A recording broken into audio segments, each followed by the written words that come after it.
ఈ ప్రభుత్వం ప్రజలది, ఈ ప్రభుత్వం మా ఆడబిడ్డలది, ఈ ప్రభుత్వం మా రైతులది, ఈ ప్రభుత్వం మా నిరుద్యోగ యువకులది.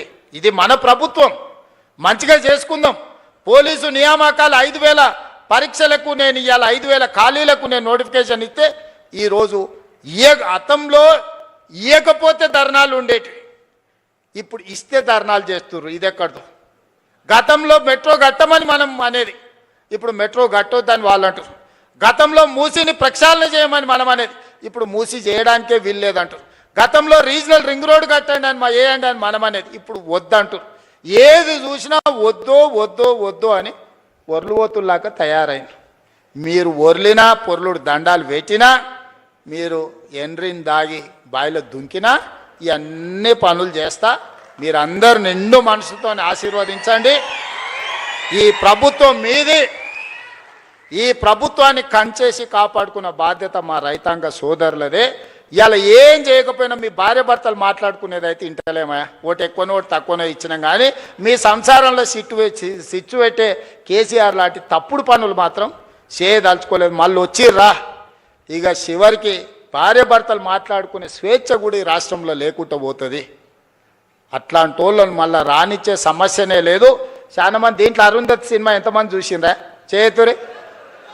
ఆ పశుపతిని బంధించిర్రా? గట్లనే ఫామ్ హౌస్లో బంధించిన పశుపతిని మళ్ళా గొలుసులు తెచ్చేది లేదు.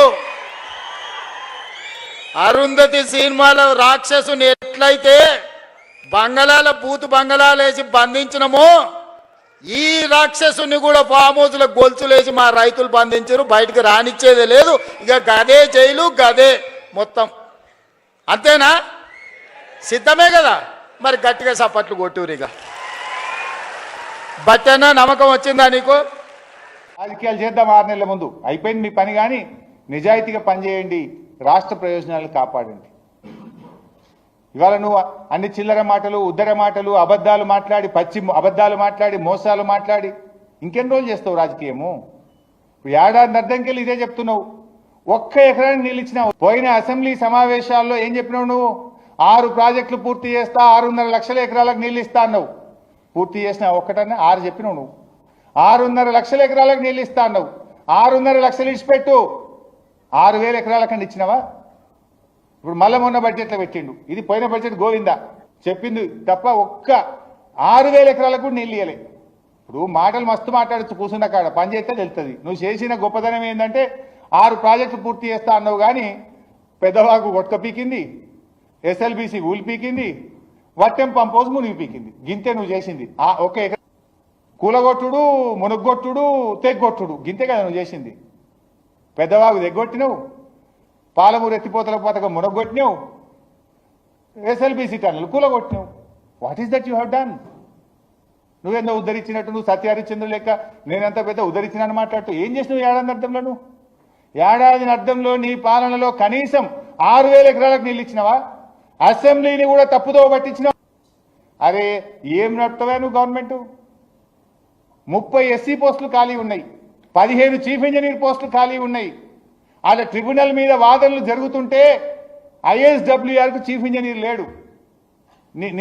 నీ పాలన ఎంత అందంగా ఉందంటే, అత్యంత ముఖ్యమైన సెక్షన్ 3 మీద, కృష్ణా నదీ జలాల్లో నీటి పంపకం మీద ఢిల్లీలో ట్రిబ్యునల్ ముందు వాదనలు జరిగితే ఇంటర్ స్టేట్ వాటర్ రిసోర్స్ కు చీఫ్ ఇంజనీర్ పోస్ట్ ఖాళీ పెట్టావు నువ్వు.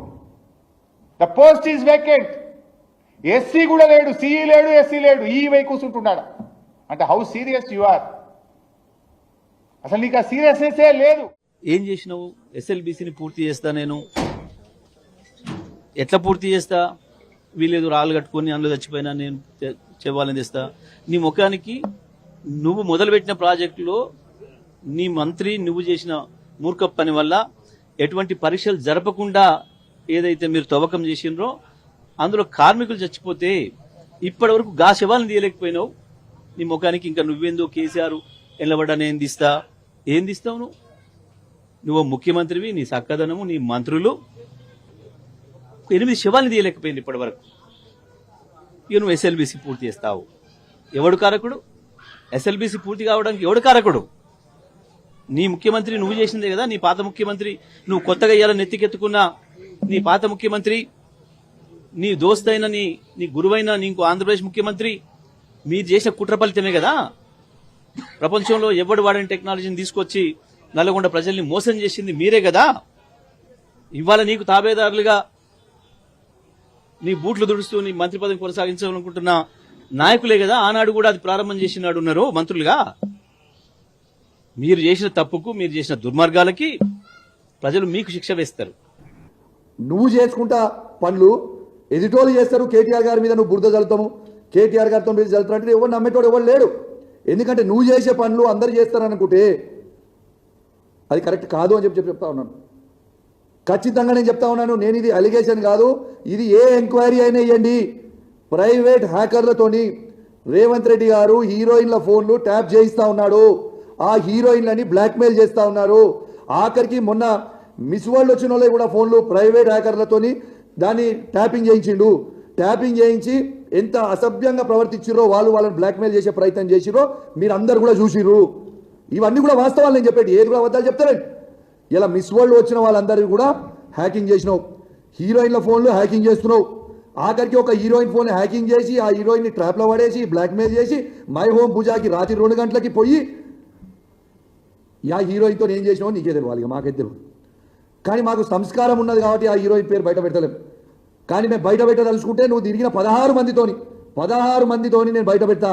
ఏదో ఒక రోజు నువ్వు ఇదే విధంగా చేస్తూ ఉంటే నువ్వు తిరిగిన 16 మంది నువ్వు చేసింది ప్రతి నాకు తెలుసు.